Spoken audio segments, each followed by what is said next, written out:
Do you trust Europe to spend more money? I'm sorry, Europe. They believed it seemed to be that they were going to start to spend significantly more. Do you think what we do in Ukraine impacts our struggle with China or not? I agree with that. Thank you, Mr. Chairman. I'll try to land this plane within my time. I want to tell you briefly how I see the world and invite you to tell me if I'm wrong.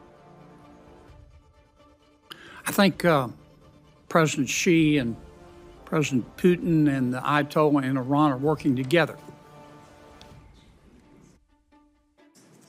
I think that President Xi is the quarterback.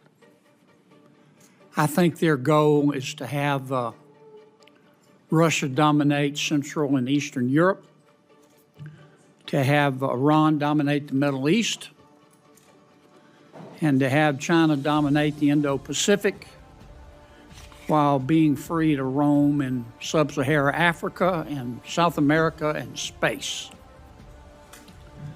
I do not want America to be the world's policeman, but I don't want President Xi or President Putin or Iran to be the world's policeman either. Do I see the world in the right way?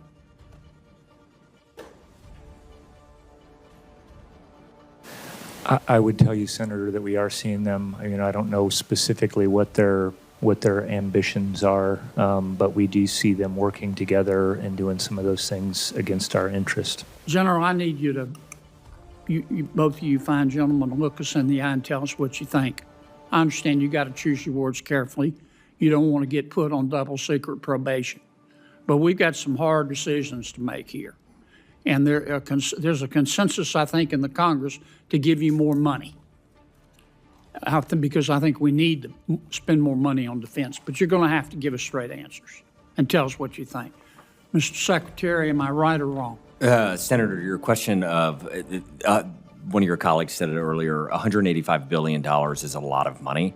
If we are given more money than is in the budget that you've seen, we will be good stewards of that and innovate even faster.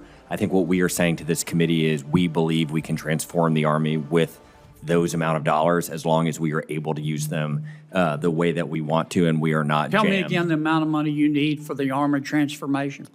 We can use our current budget and transform the Army as long as we're able to spend it the way that we believe is right. How much money do you think we need to spend as a country to maintain or either, depending on your perspective, reach parity with China? I think the president has mentioned between the two bills $1 trillion for the DOD. Okay. Do you trust Europe to spend more money?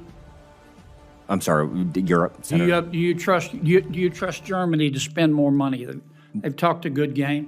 When I was out with NATO with Ambassador Whitaker and talked to a lot of our colleagues in the NATO countries. And as far as I could tell qualitatively, they believed it seemed to be that they were going to start to spend significantly more.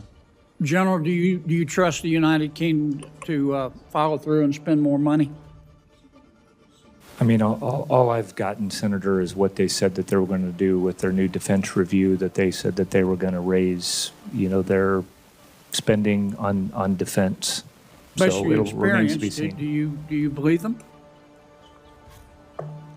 I think we're big believers into, we'll see. I think action is what counts in some of this. There's certainly been a whole bunch of our allies that have done that when they've called for. Tell me, General, how you think the war in Ukraine relates to our struggle with China. Are the two inextricably linked, or do the two have nothing to do with each other?